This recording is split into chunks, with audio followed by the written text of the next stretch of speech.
The first thing I noticed was the cold. Not the pain, not even the blood, but the cold tile pressed against my cheek, pulling the heat from my skin like it had a right to it. The taste of metal coated my tongue, thick and sharp. I tried to inhale, and pain rippled through my ribs like warning flares.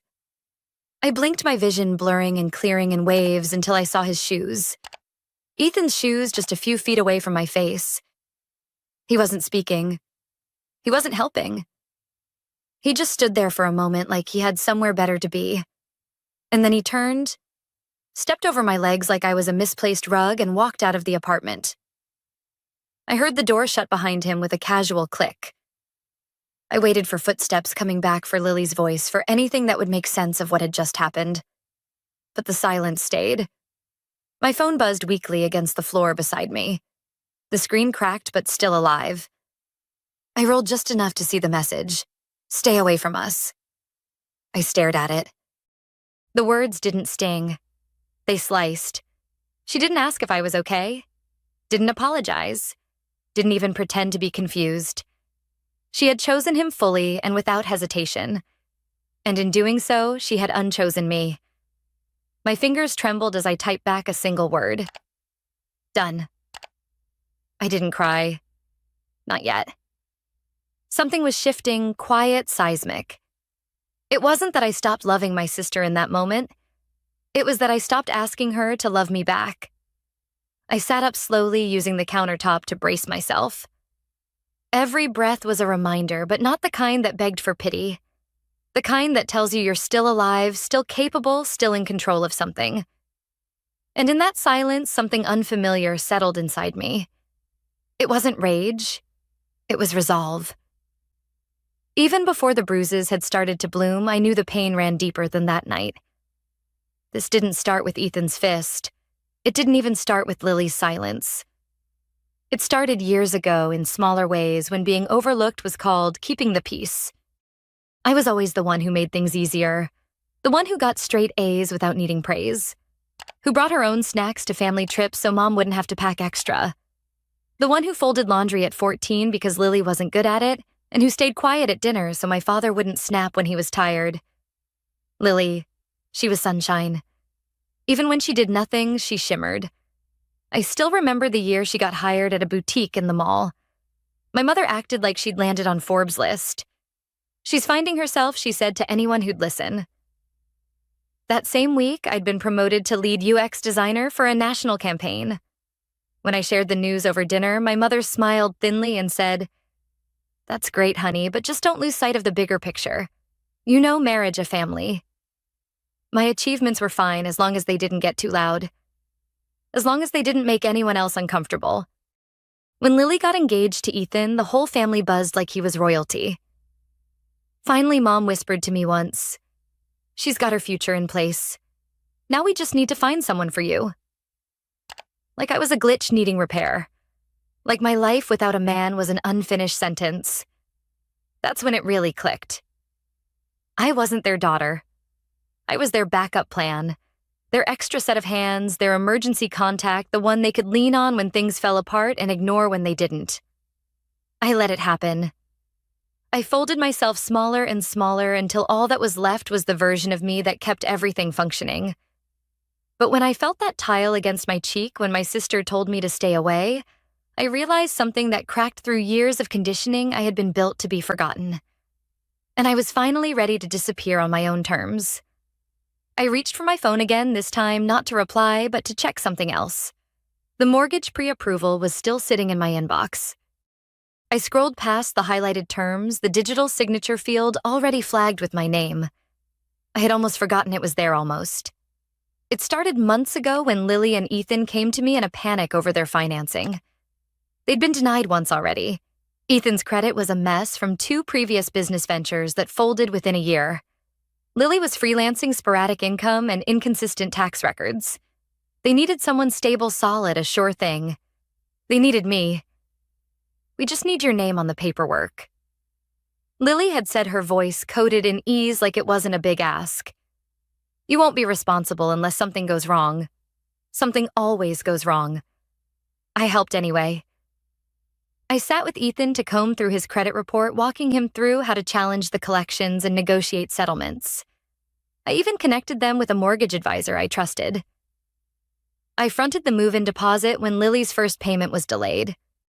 No repayment plan, no contracts, just faith, just family. When I brought up my hesitations softly, carefully, Lily brushed them off. "You're being dramatic. It's just paperwork." Ethan laughed and clinked his beer against mine. "You're like the third wheel we actually need." At the time, I told myself it was a compliment. That being needed was a kind of love. That what I gave would come back when it mattered. But standing in my apartment now, ribs aching and face still swollen, I saw every detail differently. Every favor, every signature, every dollar. It hadn't drawn us closer. It had tied me down not as a sister, as an asset. They hadn't just expected me to show up. They'd built their life assuming I would. I closed the mortgage email and opened a different tab, my bank's login page. The loan wasn't final yet, and my name was still there. It started with a question. That's what I keep coming back to. Just a question. We were standing in my kitchen finalizing dinner plans after looking over the wedding budget together. Ethan had suggested cutting the catering team down to just 2 staff to save some cash, even though the guest list had recently doubled. I said gently, "Are you sure that's smart? That kind of corner cutting could end up being more expensive later." Lily tensed immediately. "Anna, we've got it under control." I didn't press, just nodded. But Ethan must have caught something in my face. Doubt. Maybe that was enough. He slammed his palm on the countertop and snapped. "You think just because you make more money you get to judge everything we do?" I froze. "That's not what I—" He stepped closer. "You think you're so much better than us always have." His voice was getting louder, hotter. I instinctively stepped back, bumping into the island behind me. I glanced at Lily, expecting her to say something to defuse him like she always did, but she didn't. Then came the shove. I hit the counter hard, the edge digging into my ribs. I gasped, stunned, but before I could react, he swung. A closed fist right across my mouth. The taste of blood came instantly. The world went sideways. And then I was on the floor, the tile rushing up to meet me. But that's not what I remember most. What I remember is Lily standing there, watching, not moving, not shouting his name or running to me, just still like she was weighing something. When they left, I stayed down for seconds or minutes, I don't know. Eventually, I reached for my phone. Sarah answered on the second ring. "Anna," I couldn't speak. I just cried. When I finally choked out what happened, every word thick with shame and disbelief, she didn't hesitate. "This isn't a misunderstanding," she said, voice sharp with clarity. "It's assault, and you need to report it." She stayed on the phone as I pulled myself to my feet and made my way to the bathroom mirror. My reflection didn't look like me, but it was time she did. The next morning, I moved like I was made of glass. Slow, careful, deliberate. Every part of my body protested, but my mind had never felt clearer. There was no fog, no doubt. I opened my laptop and signed into the bank's portal. The mortgage file was right at the top, flagged as pending. $820,000 approved conditionally, co-signed by me. I stared at the screen for a long time. My name was everywhere on the pre-approval, the liability breakdown, the repayment schedule. I'd made this possible without me. They were a couple with inconsistent income and a credit history that read like a cautionary tale. I started the revocation process. It wasn't a simple click. It was 3 verification steps, a phone notification, and a warning message in red. This action may result in cancellation of the loan agreement. Proceed only if you understand the legal and financial consequences. I clicked yes. Another pop-up appeared. "Are you sure?" "Yes." Security questions followed. My first pet's name, my mother's maiden name. That one stung. Then came the final screen. A legal form, dry and clinical. At the bottom was a signature line, one signature to undo every time I'd chosen to help them over helping myself. I rested my fingers on the mouse. They had expected me to keep giving, to stay silent, to keep my name attached, even after they tore me away. But I wasn't their anchor anymore. I wasn't their insurance policy. I clicked sign. A small check mark appeared, followed by your guarantor agreement has been successfully withdrawn. I closed the laptop and let the silence settle. It wasn't heavy. It was clean. Somewhere in the city, they were probably finalizing centerpieces or comparing paint swatches. They had no idea the foundation of their dream house had just disappeared, and I wasn't done. Not yet. The call came just after noon. I didn't recognize the number, but I answered anyway. Ethan's voice exploded through the speaker, panicked, high-pitched nothing like the man who had stood smug in my kitchen 2 nights ago. "Anna, what the hell did you do?" He barked. "The bank called. They said the guarantor pulled out. The loan's been denied. You killed this deal. Do you even understand what you've done?" I said nothing. Just let the silence expand until it made him squirm. Then I answered calm and clear. I did what Lily asked. "I'm staying away." I hung up before he could respond. An hour later, the banging started. Not knocking, banging. My front door rattled under their fists. I watched from the peephole as Lily paced like a woman, unhinged, her eyes wild. "Anna, open this door right now," she screamed. "You are ruining everything." Ethan was behind her, trying to soften the performance. "Just talk to us," he said. "Please think of Mom. Think of everything we've all been through." I didn't move. I didn't speak. I just stood behind the door and watched them unravel. When they finally left, their voices trailing into the hallway, I sat down at my kitchen table and opened a new folder on my desktop. I titled it Court Evidence. One by one, I added the photos, the swelling, the bruise on my ribs, the split in my lip, the screenshot of Lily's text, the withdrawal confirmation from the bank. I wasn't building a case out of revenge. I was building it because I knew people like them, people who'd twist a story until the truth suffocated under guilt and reputation and family ties. But I had something new now. I had documentation, and I had no intention of being quiet ever again. The next morning, my phone rang again. This time, it was my mother. I let it go to voicemail. Then another call came through, and another. By the fourth, I answered. Her voice came through tight with frustration. "Anna, what is going on?" "Lily told me you pulled your name from the loan. Are you really willing to destroy your sister's future over a disagreement?" A disagreement I didn't speak. I wanted to ask if she knew about the bruises, about the punch, about the silence Lily chose, but I didn't because I already knew the answer. "You've always been so dramatic," she continued. "You push people away and then act like the victim. I raised 2 daughters. I won't let one tear the other down out of spite." I hung up. A few hours later, my Aunt Susan called. I hadn't spoken to her in months. She launched in without even saying hello. "Your mother told me everything. I'm just so disappointed, Anna. Your sister's under stress. The wedding, the house, it's a lot. You should be supporting her, not punishing her." I almost laughed. That was the moment it all crystallized. This wasn't about a punch or a mortgage. It was about roles ones. I was never meant to leave. Lily was the one who stumbled, and I was the one who stayed quiet. That was the balance they all depended on. They weren't calling to understand. They were calling to restore the order, but I wasn't returning to it. I blocked their numbers and added the voicemails to the folder. It wasn't just Lily and Ethan anymore. It was the whole system, and I was done playing my part in it. The envelope arrived on a Thursday, thick official, and stamped with courthouse ink. A temporary restraining order filed by Lily. I read it once, then again, and still couldn't believe what it said. According to her sworn statement, I was unstable, obsessed, and had violently confronted her out of jealousy. She called me dangerous, a threat. For a moment, I couldn't breathe, not from fear, but from the precision of the lie. She was trying to flip the script, make me the monster in the very story I'd bled in. But I had evidence, and I had Emma Thompson. My lawyer was sharp, unshaken, and knew exactly what we were walking into. The courtroom was small but packed. Lily dabbed at her dry eyes. Ethan sat beside her, lips tight. My mother wouldn't even look at me. Their attorney opened with practiced sympathy, painting me as a vindictive sister bent on ruining a happy couple's future.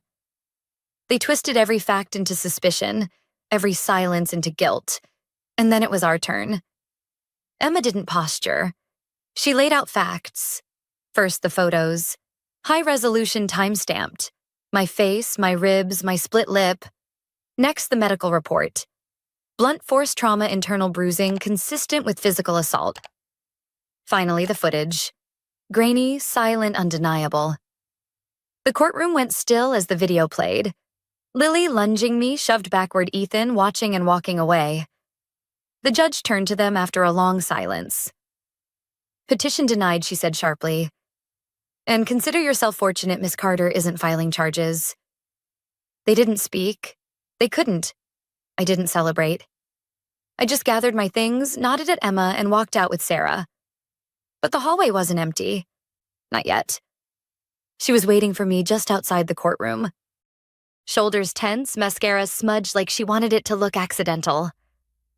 Her eyes met mine, and for the first time, there was no spark of certainty behind them. "Anna," she said, voice low and shaky. "Can we just talk?" I didn't stop walking. She caught up beside me, reaching lightly for my arm. I pulled back. "I didn't know it would get this far," she said quickly. Ethan said. She stopped the sentence, collapsing under its own weight. I turned just enough to face her. "You stood there. You let him hit me. You watched me on the floor and said nothing. And then you called me dangerous. Anna, I didn't mean you are no longer my sister." It wasn't anger in my voice. It was stillness. And something in her recognized it. Her mouth parted like she wanted to argue or cry or beg, but nothing came out. She just stood there, small and wordless, as I walked away. Outside the courthouse, the air felt thin and sharp. Sarah was waiting with the car, and when I slid into the passenger seat, neither of us spoke. She just drove one hand on the wheel, the other resting lightly near mine. That night, I sat at my kitchen table and opened my phone. One by one, I deleted their numbers. Lily, Ethan, my mother, my aunt. Then I opened my laptop and created a new email folder. Peace. I didn't move the voicemails or screenshots there. I didn't need to. That folder wasn't for evidence. It was for the things I was learning to protect. And for the first time in years, I shut my computer without bracing for what might come next. A year passed. Like a season I had finally stopped resisting. I poured myself into work not to forget, but to remember what I was capable of. I led a major product launch, took over as department head, and stopped apologizing for knowing what I was doing. On Tuesday nights, I took a ceramics class at the community center. My hands learned to shape what once felt impossible to hold. Clay didn't care about my past. It just responded to pressure, consistency, and patience. By November, my apartment was warm with the hum of voices and laughter. I hosted Friendsgiving for the first time. Sarah brought wine. Jack made a weirdly perfect turkey. We sat on mismatched chairs and passed food over stories that made us laugh until we cried. It was everything my family dinners weren't. Then last week, a letter arrived. No return address, but I recognized the handwriting immediately. I didn't open it right away. I didn't need to. That night, I stood over the recycling bin and quietly tore it in half. Then, in quarters, no anger, just finality. Out on my balcony, the cactus I bought after the hearing had bloomed. A single pink flower, small but defiant, perched at the top like a flag. I watered it slowly, then sat beside it, legs tucked under me, listening to the wind.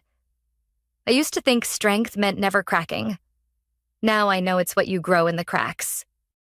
Anna learns that true strength lies not in enduring silence or sacrifice for others, but in reclaiming her own voice and boundaries.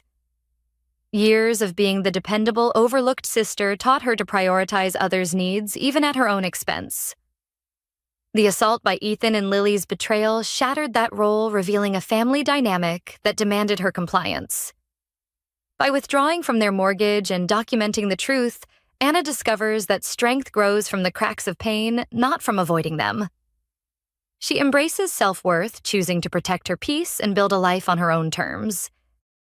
The text message arrived at 3:22 a.m. London time, jolting me awake in my hotel suite overlooking Hyde Park. I was in the middle of closing a major acquisition deal for Sterling International, my investment firm, when Mom's message lit up my phone screen. "Alex, I know you're busy with work overseas, but I wanted to let you know that I sold the house today. Your sister Rachel's wedding is next month and we needed the money for the venue and reception. The buyers offered $875,000 cash, which will cover everything. I know the house has sentimental value, but you'll understand that Rachel's happiness comes first. Love, Mom." I stared at the message for several long minutes, feeling a familiar mixture of hurt and resignation. The house where I'd grown up, where Dad had taught me to play chess on rainy afternoons, where I'd built my first computer in the garage, sold to pay for my sister's wedding without even consulting me. I typed back a simple response, "Of course, Mom. I understand." What she didn't know was that I had been monitoring the house sale for weeks through my real estate network. When Mom first put it on the market, I'd instructed my property acquisition team to prepare an anonymous cash offer that would beat any competing bids. The buyers, who had offered $875,000, were actually Meridian Holdings, one of my subsidiary companies. I had bought my own childhood home to preserve it, while my mother sold it to pay for a wedding that I could have funded with my lunch money. I reached for my laptop and opened the encrypted communications channel I used for sensitive business matters. A message from David Park, my head of acquisitions, was waiting. "Thompson House acquisition completed as requested. Title transfer process through Meridian Holdings. Anonymous purchase structure maintained. Property now secured under Sterling International portfolio. Awaiting further instructions." I typed back, "Excellent work. Maintain anonymity for now. I'll handle the family situation personally when I return to Seattle." The irony was staggering. I was sitting in a $3,000 per night hotel suite in London, having just closed a $340 million acquisition of a European manufacturing company, while my mother sold our family home to pay for a wedding that would cost less than I spent on business lunches in a typical month. But this was nothing new. For the past 6 years, my family had treated me like the disappointing son who'd wasted his engineering degree on some mysterious overseas job they didn't understand. While my sister Rachel had built a successful marketing career and was marrying a prominent local lawyer, I was viewed as the family wanderer who sent postcards from various countries but never seemed to have a real career. If they only knew that Sterling International managed $4.2 billion in assets across 12 countries, and that their wandering son was currently in London negotiating deals that would impact thousands of jobs and billions in economic activity. My phone rang, interrupting my thoughts. It was Jennifer Walsh, my chief operating officer, calling from our Seattle headquarters. "Alex, I know it's late there, but I wanted to update you on the Thompson House situation." "Tell me." "Purchase completed smoothly. Your mother's real estate agent was impressed by Meridian Holdings' quick decision and cash offer. No complications, no questions about the buyer's identity." "Good. What about the legal paperwork?" "We've structured everything to keep the ownership anonymous for now, but we can reveal Sterling International's involvement whenever you're ready." "I'm not ready yet. My family thinks I'm struggling to find my career direction. Revealing that I own a multi-billion-dollar company might complicate things." "Alex, can I ask why you're keeping your success hidden from your family?" I walked to the window, looking out at the London skyline where several buildings were now lit with Sterling International's logo, celebrating our latest acquisition. Because 6 years ago when I started Sterling International, my family was convinced I was making a terrible mistake. Instead of taking a safe engineering job at Boeing like they wanted, I chose to move overseas and build something they didn't understand. And now they've decided I'm the family failure who can't contribute to important events like weddings, while they sell family assets to pay for celebrations I could fund without thinking twice. That's going to be an interesting conversation when you get home. "Jennifer, I want you to prepare something for me. A complete portfolio analysis of Sterling International's holdings, with particular emphasis on our Seattle area investments. I think it's time my family learned a few things about my career choices." After ending the call, I returned to my laptop and reviewed the documentation for the house purchase. The property was now officially owned by Meridian Holdings, with all legal requirements satisfied. My childhood home was safe, preserved exactly as it should be, while my mother believed she'd sold it to strangers. The next morning, I had breakfast with the executives from Harrington Manufacturing, the European company Sterling International had just acquired. The deal would bring 600 jobs to our Seattle headquarters and establish us as a major player in international manufacturing partnerships. Mr. Sterling, said Margaret Harrington, the company's former CEO, this acquisition couldn't have come at a better time. Our family has been looking for the right partner to take Harrington Manufacturing into its next phase of growth. I'm honored that you chose Sterling International, I replied. Family businesses deserve to be preserved and evolved, not simply liquidated for short-term profit. That's exactly why we chose you. Your reputation for preserving company cultures while driving innovation made this an easy decision. As we concluded our meeting, I couldn't help but think about the parallel between Harrington Manufacturing and my own family situation. Both involved family assets, both required careful preservation of what mattered most, and both would benefit from better understanding and communication. That afternoon, I flew back to Seattle, arriving at Seattle-Tacoma Airport at 11 p.m. local time. As my driver navigated through the familiar streets toward my penthouse apartment in downtown Seattle, I made a decision. It was time to tell my family the truth.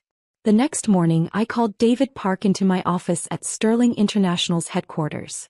David, I want you to prepare a special delivery for my mother. The deed transfer documents for the Thompson house, along with a letter explaining the real identity of the buyer. How much detail do you want to include? Everything. Sterling International's ownership, my role as CEO, and the fact that the house was never actually sold to strangers. And the timing? Send it today. By tomorrow, my family will know that their struggling son and brother just bought their childhood home to preserve it. David nodded and left to prepare the documents. I spent the rest of the day reviewing Sterling International's quarterly reports and preparing for board meetings, but my mind kept drifting to how my family would react to learning the truth. At 6 p.m. my phone rang. It was Rachel, my sister. Alex. Mom said you're back from your work trip. How was London? Productive. How are the wedding preparations going? Amazing. Alex, I have to tell you something incredible. When Mom sold the house, the buyers were so wonderful. They paid full asking price in cash and closed within a week. It was like a miracle. That's great, Rachel. The money means we can have the wedding at the Four Seasons instead of that community center we'd been considering. Alex, it's going to be perfect. I smiled, knowing that the Four Seasons bill would be less than what I'd spent on lunch with the Harrington Manufacturing executives. I'm happy for you, Rachel. You deserve a perfect wedding. Thanks, Alex. And I know this might be awkward, but since you're between jobs right now, we don't expect you to contribute financially to the wedding. Just being there is enough. Between jobs. If only she knew I was between acquisitions, not jobs. I appreciate that, Rachel. I'll definitely be there. The next morning, I was in my office reviewing international market reports when my phone exploded with calls. First Rachel, then my Uncle Tom, then my cousin Sarah. I let them all go to voicemail and continued working. At 10:47 a.m. Mom called. Alex, I need to speak with you immediately. Can you come to the house? What house, Mom? Our house. The house I sold. Alex, I received the strangest letter this morning, and I need you to explain what's happening. I'll be right there. I drove to my childhood neighborhood, parking in the driveway where I'd learned to ride a bike 30 years earlier. The house looked exactly the same, white colonial with blue shutters, the oak tree Dad had planted still growing strong in the front yard. Mom opened the door before I could knock, holding a legal document in one hand and a letter in the other. Alex, what is Sterling International? It's my company, Mom. Your company? The investment firm I've been building for the past 6 years while you thought I was wandering around Europe looking for myself. She stared at me like I'd spoken in a foreign language. Alex, this letter says that Sterling International owns our house. It says you're the CEO of a company that manages $4 billion in investments. 4.2 billion, actually. We closed a major acquisition in London this week. $4.2 billion? Yes, Mom. Alex, this doesn't make sense. You don't have a regular job. You travel constantly. You live in that tiny apartment downtown. I live in a 3,000 square foot penthouse that cost more than this house. I travel constantly because I'm running international business operations. And I don't have a regular job because I employ over 800 people across 12 countries. Mom sank into Dad's old armchair, still clutching the documents.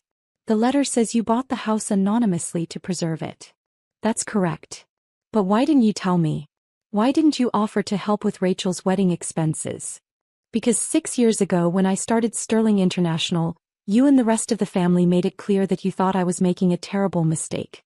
Every family gathering became a lecture about getting a real job, settling down and contributing to the family in meaningful ways.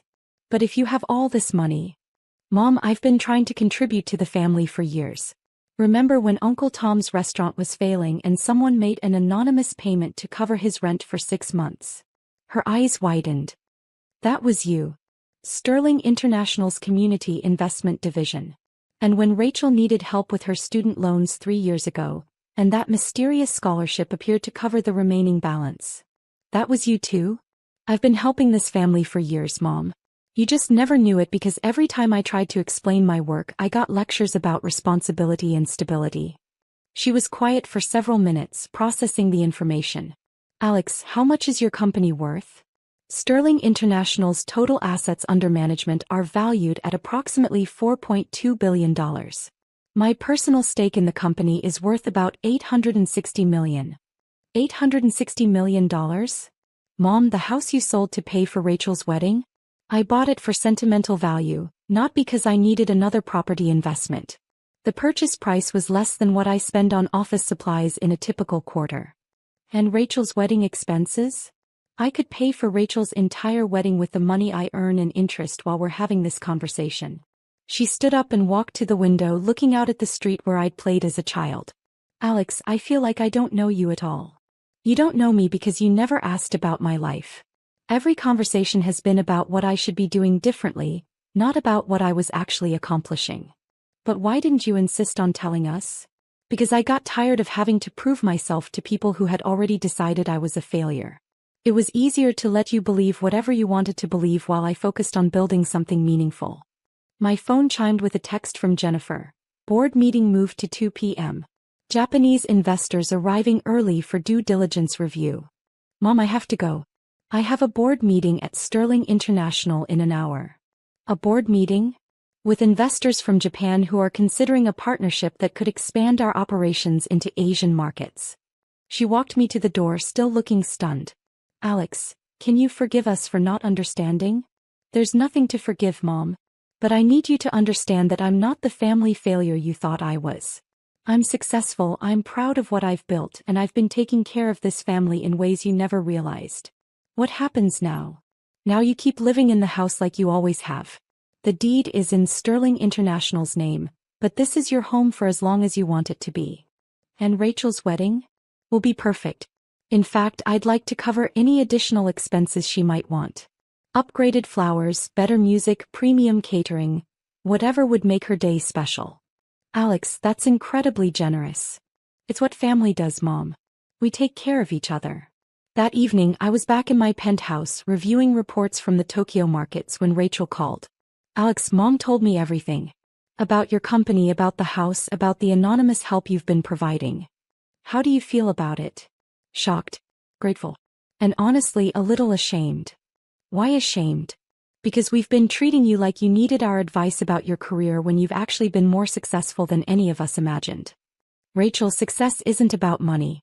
You've built a career you love, you're marrying someone who makes you happy, and you've always been kind to me even when others weren't. But Alex, we never even asked about your work. We just assumed. You assumed because I didn't fit your definition of traditional success. But that doesn't make you bad people. It just means we need to communicate better. Can I ask you something? Of course. What's it like running a company that big? Challenging, rewarding, and sometimes lonely. Building something from nothing requires sacrificing a lot of conventional life experiences. Is that why you never brought anyone to family events? No girlfriend, no wife. Partly. It's hard to maintain relationships when you're traveling constantly and working 18-hour days. But also because family events became uncomfortable when everyone was focused on what was wrong with my life instead of what was right with it. That's going to change, Rachel said firmly. Alex, I want to understand your work. I want to know about your life, your successes, your challenges, all of it. I'd like that. And Alex, thank you for everything. The house, the help with school, and now offering to make my wedding perfect. You've been the best brother anyone could ask for, even when we didn't deserve it. 2 weeks later, I sat in the front row at Rachel's wedding, watching her marry the man she loved in a ceremony that was everything she'd dreamed of. The Four Seasons ballroom was decorated with premium flowers, a 12-piece orchestra provided music, and the catering was flawless. During the reception, Rachel approached me with her new husband, James. Alex, I want James to understand who my brother really is. Can you tell him about Sterling International? What would you like to know, James? Rachel said you run an investment company, but she wasn't clear on the details. I founded Sterling International 6 years ago to focus on sustainable manufacturing and technology investments. We currently manage $4.2 billion in assets and operate in 12 countries. James nearly choked on his champagne. $4.2 billion? We just acquired a European manufacturing company that will create 600 jobs in Seattle. Our goal is to prove that profitable business and positive social impact aren't mutually exclusive. That's incredible. What made you want to start your own company instead of working for an established firm? I wanted to build something that could make a real difference in how business is conducted globally. Traditional investment firms focus primarily on profit maximization. Sterling International focuses on sustainable profit through positive impact. Mom approached our conversation group, looking elegant in her mother-of-the-bride dress. Alex, I've been talking to some of the other parents here tonight. When they ask what my son does for work, I don't know how to explain it. What would you like to say? The truth. That my son is a successful entrepreneur who built a multi-billion-dollar company focused on creating positive change in the world. That's exactly what you should say. Alex, can I ask you something personal? Sure. Are you happy? With all this success, all this responsibility, are you fulfilled? I looked around the ballroom at Rachel dancing with her new husband, at family members who were finally seeing me clearly, at a celebration that represented love and new beginnings. I'm happy, Mom. I love what I've built and I'm proud of the impact we're having. The only thing that was missing was being able to share it with family who understood and appreciated it. We understand now, she said, squeezing my hand. And we're incredibly proud of you. Later that evening, as the reception was winding down, Uncle Tom approached me. Alex, Rachel told me about your company. I need to apologize for all the times I suggested you get a real job. Uncle Tom, you don't need to apologize for caring about my future. But I do need to thank you. For the restaurant, for the anonymous help when I was struggling. I had no idea it was you. Family helps family, Uncle Tom. That's what we do. Well, this family member wants to understand what his nephew has accomplished. Can you tell me more about Sterling International? So I did. For the next hour, I explained our investment philosophy, our international operations, our focus on sustainable business practices, and our plans for continued growth. Uncle Tom listened with fascination and growing pride. Alex, you've built something extraordinary. Not just the financial success but the social impact. Your grandfather would be incredibly proud. That means everything to me, Uncle Tom. As I drove home that night, I reflected on how dramatically family dynamics could change when communication replaced assumption. For 6 years, I'd been the family disappointment who couldn't settle down and contribute meaningfully.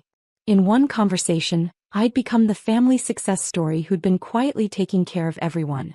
The next morning, I woke up in my penthouse and immediately called David Park. David, I want to do something special with the Thompson house. What do you have in mind? I want to create a family trust that ensures the house stays in our family permanently. Legal structure that guarantees Mom can live there for the rest of her life, and that future generations will have access to their family history. That's a beautiful idea. What should we call the trust? The Thompson Family Legacy Trust. Because some things are too valuable to risk losing, even when the people you love don't understand their worth. A month later, I hosted my first family dinner in my penthouse. Mom, Rachel, James, Uncle Tom, and several cousins gathered around my dining table, which offered a panoramic view of Seattle's skyline. Alex, Mom said as we finished dinner, this apartment is incredible. How long have you lived here? For years. I bought it when Sterling International's value hit the $1 billion mark. And we thought you were struggling to pay rent, Rachel laughed. You thought that because I drive a modest car and don't wear expensive clothes. I learned early that flashy displays of wealth often indicate insecurity rather than actual success. What's your next goal? James asked. Where do you want to take Sterling International? We're exploring opportunities in renewable energy and sustainable agriculture. The goal is to reach 10 billion in assets under management within 5 years while maintaining our focus on positive impact. 10 billion. Uncle Tom whistled. Alex, you're not just successful, you're reshaping entire industries. That's the plan. Business should be a force for positive change, not just profit extraction. As my family left that evening, each person took time to express their amazement, gratitude, and renewed understanding of who I'd become during those years they thought I was struggling to find my direction. Mom was the last to leave. Alex, I need to say something. I'm listening. For years I worried that you were lost, that you weren't building anything meaningful with your life. I was completely wrong. Mom, you weren't wrong to worry. You were wrong about what I was building. Can you forgive a mother who didn't see her son clearly? There's nothing to forgive. But I hope going forward, you'll ask about my life instead of assuming you know what's happening in it. I promise. And Alex. Yes. The house you saved, it's not just wood and brick. It's the foundation of our family's story. Thank you for preserving it. Some things are too important to lose, Mom. Family history, family connections, family love. They're worth any investment required to protect them. 6 months later, Sterling International announced our largest acquisition ever. A $2.8 billion purchase of renewable energy assets across North America. The deal made international headlines and established us as a major player in the global transition to sustainable energy. The phone call from Mom came the morning after the announcement. Alex, I saw the news about your company. $2.8 billion. The largest deal in Sterling International's history. I'm so proud of you, sweetheart. And grateful that you never gave up on building something meaningful, even when we didn't understand what you were doing. Thanks, Mom. That means everything to me. Alex, there's something I want you to know. What's that? When people ask me about my children, I tell them I have 2 successful kids. Rachel, who built a great marketing career and married a wonderful man. And Alex, who built a multi-billion-dollar company that's helping change the world for the better. And I tell people I have a family who finally understands that success comes in many forms, and that love is more important than any of them. Sometimes the greatest gifts we give are the ones that remain anonymous until the perfect moment for revelation. Sometimes the most important investments we make are in preserving what matters most to the people we love, even when they don't recognize the value of what we're protecting. And sometimes, the best way to prove you're not lost is to show that you were actually building something extraordinary while everyone thought you were just wandering. The call came on a Tuesday morning while I was reviewing quarterly reports for my hospitality empire. Isabella Martinez, my sister Sophia's wedding planner, had that tone in her voice, the one that said she was about to ruin someone's day. Listen, honey, Isabella began, her voice dripping with condescension. I know this is last minute, but the Grandview estate is demanding an additional $50,000 for Saturday's wedding. Something about premium lighting packages and enhanced security. I set down my coffee and walked to the floor-to-ceiling windows of my downtown penthouse. 23 floors below, the city bustled with morning traffic, completely unaware that the woman they might dismiss as Sophia's quiet little sister controlled a $2.8 billion hospitality empire spanning 3 states. 50,000 seems steep, I said calmly. Have you spoken directly with the owner? Isabella's laugh was sharp and dismissive. Honey, you can't afford this place. The Grandview estate costs more per hour than most people make in a month. Maybe suggest to your sister that she scale back her expectations? There are plenty of nice community centers that would work just fine for your family's budget. I felt that familiar calm settle over me, the same feeling I got during hostile takeover negotiations. Actually, Isabella, why don't you tell the owner to call me directly? I'd like to discuss this personally. Sweetie, she said, her voice now openly mocking, the owner of Grandview Estate doesn't take calls from random family members. This isn't some backyard barbecue venue.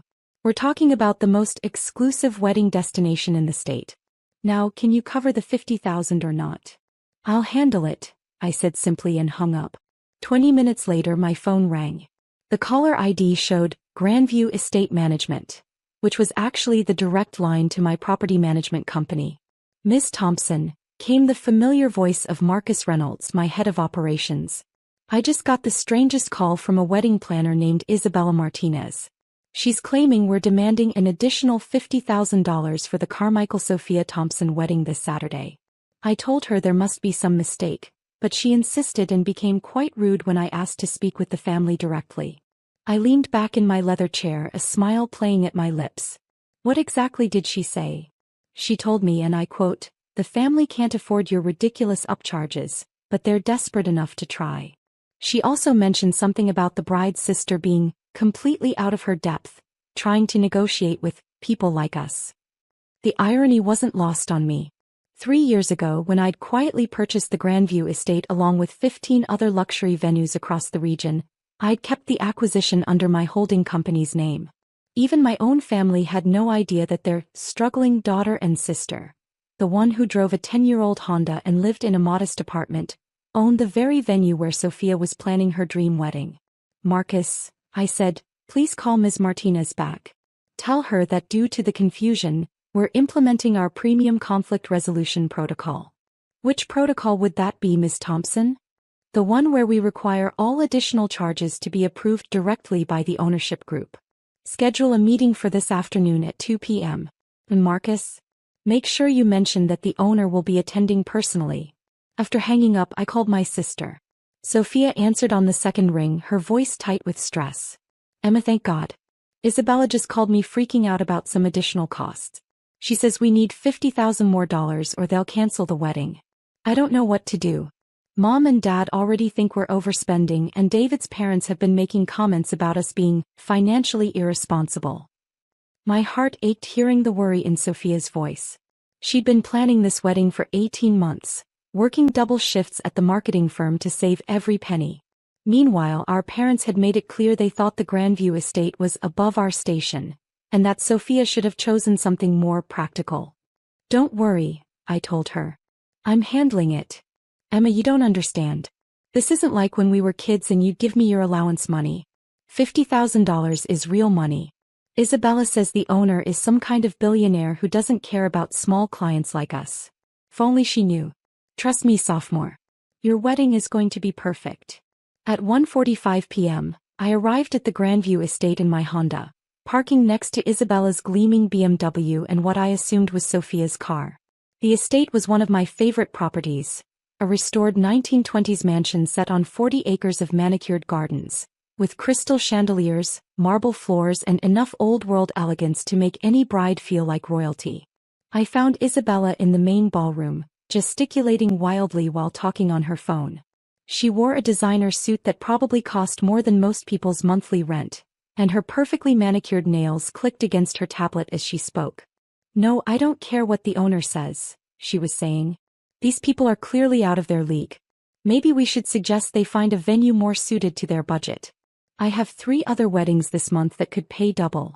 Sophia sat in one of the antique chairs, looking small and defeated. She'd worn her best dress, a simple navy blue number from Target that she'd bought specifically for wedding-related meetings. Her hands were folded in her lap, and I could see she'd been crying. "Isabella," I called out, walking across the marble floor. She turned, her face immediately shifting to an expression of barely concealed annoyance. "You must be the sister. Listen, honey, we really need to discuss realistic options for your family. This venue might be a bit ambitious." "Actually," I said, checking my watch, "I'm here for the 2 p.m. meeting with the owner." Isabella's laugh was sharp. "Sweetie, that meeting is for serious clients only. Why don't you take your sister to get some coffee while the adults handle business?" Before I could respond, Marcus appeared in the doorway. "Ms. Martinez? The owner is ready to see you now." Isabella smoothed her suit and grabbed her tablet. "Finally. Someone who understands the hospitality business." "Actually," Marcus said, his voice carefully neutral, "the owner specifically requested that all parties involved in Saturday's wedding be present for this discussion." Isabella looked confused. "All parties? I suppose the bride should be here, but surely we don't need—" "Everyone," Marcus said firmly, "including Ms. Emma Thompson." We followed Marcus to the estate's private office, a room I'd had restored to its original 1920s grandeur, complete with a massive oak desk, leather-bound books, and windows overlooking the garden where Sophia would be married in 4 days. Isabella took the chair across from the desk, her posture confident and businesslike. Sophia sat beside her, still looking nervous. I took the third chair, noting how Isabella had positioned herself to literally turn her back to me. "Now then," Isabella began, "I appreciate you taking the time to meet with us personally, mister." "Actually," Marcus said, "I'm not the owner. I'm the operations manager. The owner will be with us momentarily." Isabella checked her watch impatiently. "I do hope we can resolve this quickly. I have other clients to attend to, and frankly, this situation has already taken up far more of my time than it should have." The door opened and I stood up. "Sorry to keep everyone waiting," I said, walking around to take my seat behind the massive oak desk. "I had to review the contract details one more time." Isabella stared at me, her mouth opening and closing like a fish. Sophia's eyes went wide, her hand flying to cover her mouth. "I don't understand," Isabella stammered. You're the owner?" "Emma Thompson, owner and CEO of Prestige Holdings," I said, extending my hand across the desk. "I believe we spoke on the phone this morning." Isabella's face cycled through several shades of red. There must be some mistake. You're just the bride's sister. You drive a Honda. You can't possibly own a $2.8 billion hospitality empire?" I finished. "Actually, I can and do. Prestige Holdings owns the Grandview Estate, along with the Ocean View Resort in Maine, the Metropolitan Conference Center downtown, and 14 other luxury venues across New England." I pulled out a folder and opened it on the desk. "Now, about this $50,000 charge you mentioned. I've reviewed our contract with Ms. Carmichael, and I don't see any provisions for additional lighting or security fees." Isabella's tablet shook in her hands. I was told by my vendor that." "Which vendor would that be?" I asked, my voice still calm but with an edge that made Isabella shrink back in her chair. The lighting company said." "Isabella," I interrupted, "I own the lighting company too. Brilliance Event Lighting has been a subsidiary of Prestige Holdings for 2 years. Same with Elite Security Services. So please enlighten me about these mysterious additional charges." The room was silent except for the ticking of the antique grandfather clock in the corner. Sophia was staring at me like she'd never seen me before, which in a way she hadn't. "The truth is," I continued, "there are no additional charges. There never were. According to my staff, you called this morning attempting to negotiate a personal commission fee with our vendors, claiming the family was wealthy enough to absorb extra costs." Isabella's face went white. "That's not. I would never." I slid a document across the desk. "This is a transcript of your conversation with Marcus this morning, where you suggested we inflate the bill because, quote, desperate families always pay premium prices, and these people are clearly desperate to impress." Isabella stared at the paper, her hands trembling. "I can explain." "There's more," I said, sliding another document forward. "This is an email you sent to your assistant yesterday, discussing how to squeeze every penny out of the Thompson wedding, because the family was too unsophisticated to know better." Sophia gasped. Isabella looked like she might be sick. "Now," I said, leaning back in my chair, "let's discuss what's going to happen next." Isabella straightened up, apparently trying to salvage some dignity. "Look, Miss Thompson, I think there's been a misunderstanding. I'm one of the most respected wedding planners in the state. I have connections with every major vendor, and I can make or break venues like this with my recommendations." I smiled. "Isabella, I don't think you understand your position here. You attempted to defraud my sister. You tried to manipulate my vendors into inflating bills. And you've spent the last 3 weeks treating my family like we were beneath your notice." "I was just trying to ensure the wedding met appropriate standards," she said weakly. "By telling my sister yesterday that her dress was adequate for a family of your background, and suggesting she consider a cash bar because people like you typically can't afford open bars?" Sophia's head snapped toward Isabella. "You said that was industry standard advice. And last week," I continued, "when you told my parents that they should be grateful their daughter found someone willing to marry into the family, despite knowing David comes from money?" Isabella was now openly sweating. "I never said. I have recordings, Isabella. This estate has been fully wired for security since I bought it. Every conversation, every meeting, every snide comment about my family's limited budget and social climbing aspirations. I stood up and walked to the window overlooking the gardens. Here's what's going to happen.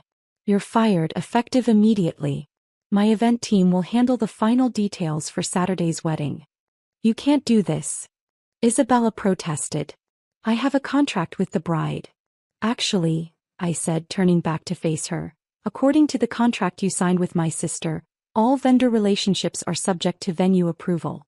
As the venue owner, I'm exercising my right to remove vendors who don't meet our standards. Isabella turned to Sophia desperately. Sophia, please. This is your wedding. You can't let her destroy everything we've planned. My sister stood up slowly, her voice steady for the first time all afternoon. Everything we've planned? Isabella, you've spent 3 months making me feel like my wedding was an inconvenience to you. You've criticized every choice I've made, questioned every decision, and made me feel like I was lucky you were willing to work with our family at all. I was trying to help you reach for something better, Isabella said weakly. No, Sophia said, you were trying to make yourself feel superior. And now I find out you were planning to steal $50,000 from us? Emma, I want her gone. I nodded to Marcus, who stepped forward. Ms. Martinez, I'll need your vendor access cards and any estate keys you may have. Isabella fumbled in her purse, her hands shaking as she handed over the materials. This will ruin my reputation. I'll never work in this industry again. That's not my problem, I said simply. Though I should mention that I own or have partnerships with most of the major venues in New England. Word travels fast in the hospitality industry. After Isabella left, practically running to her BMW, Sophia and I sat in the quiet office. The afternoon light was streaming through the windows, highlighting the dust motes dancing in the air. Emma, Sophia said finally, I don't understand. How long have you owned this place? 3 years, I said. I bought it the same weekend you and David got engaged. Why didn't you tell me? I walked back to my chair, suddenly feeling tired. Because I wanted you to choose it because you loved it, not because I owned it. And because... I paused, searching for the right words. Because our family has always seen me as the quiet one, the one who doesn't quite measure up. I didn't want your wedding to become about my money. Sophia was quiet for a long moment. Is that why you still drive the Honda? Live in that apartment? Partly, I admitted. But also because I like my privacy. Building this company has been incredible, but it's also complicated. When people know you have money, every relationship becomes transactional. Every friendship is suspect. Every family gathering becomes about what you can provide rather than who you are. But we're your family, Sophia said softly. Yes, and I love you all. But think about it, sophomore. When was the last time Mom and Dad asked about my life without it being connected to what I could do for someone else? When has anyone in our family been curious about my work beyond whether I'm finally making decent money? Sophia looked down at her hands. We thought you were struggling. You never talk about work, never spend money on yourself, never seem to have much. I have everything I need, I said. I've been saving and investing since I was 16.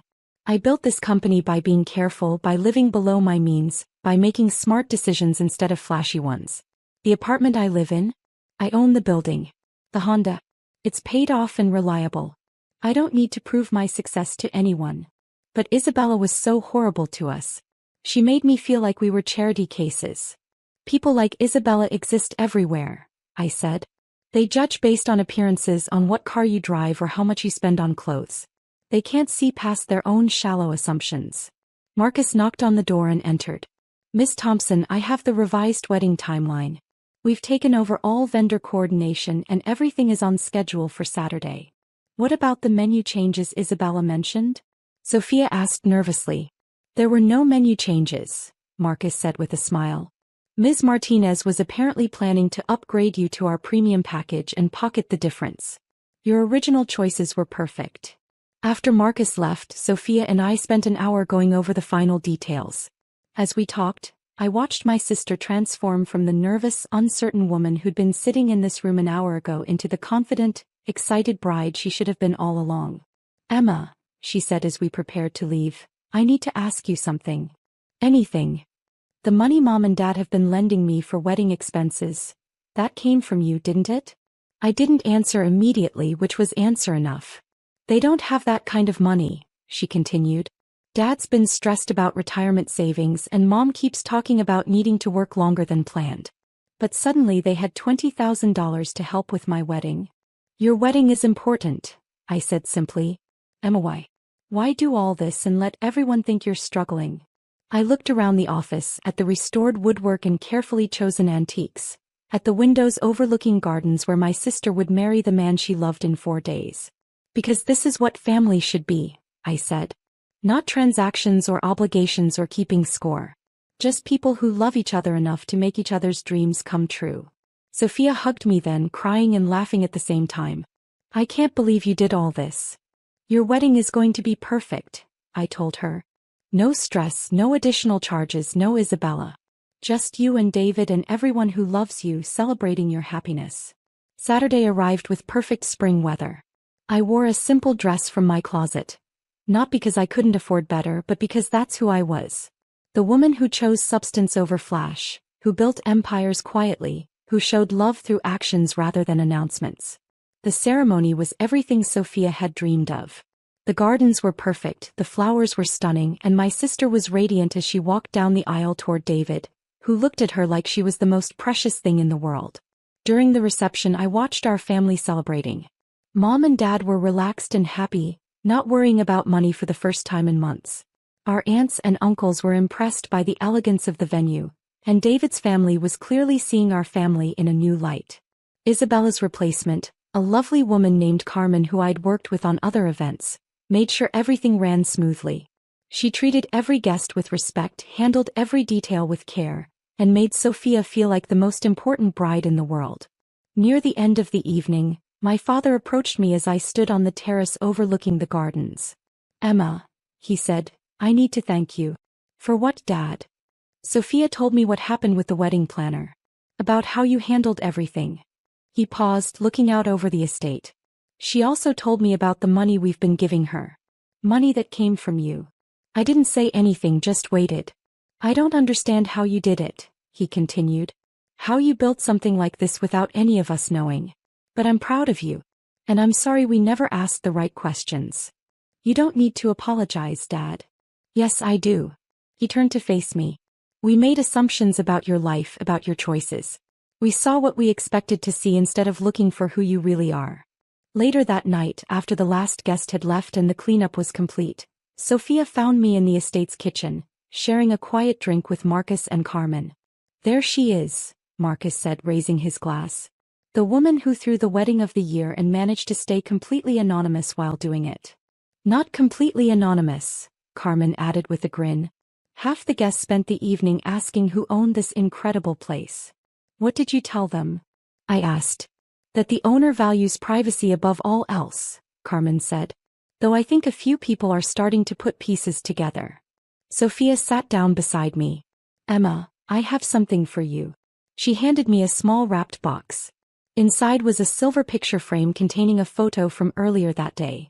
Not a formal wedding portrait, but a candid shot someone had taken of Sophia and me laughing together in the garden. I wanted you to have this, she said. Because today was perfect, but not because of the venue or the flowers or the food. It was perfect because you were there, making sure I felt loved and supported and valued. I looked at the photo, at my sister's radiant smile and my own genuine happiness. Thank you. No, Sophia said, thank you. For everything you've done, everything you've built, everything you've given our family. But mostly, thank you for showing me that success isn't about impressing people or proving you belong somewhere. It's about having the power to make the people you love happy. As I drove home that night in my reliable Honda, I thought about Isabella's assumptions, about my family's misconceptions, about the choices I'd made over the years. I'd built an empire while letting people underestimate me, had accumulated wealth while living modestly, had gained power while remaining invisible. Some people might call it deception. I called it strategy. The next morning, I woke up in my modest apartment, made coffee in my simple kitchen, and prepared for another week of running my hospitality empire from behind the scenes. My phone buzzed with a text from Sophia. Thank you for the most perfect day of my life. I love you. I smiled and got back to work. Because this was who I was. Emma Thompson, the quiet sister who drove an old Honda and lived below her means. who also happened to own a $2.8 billion empire and had just thrown the wedding of the year. Some secrets were worth keeping.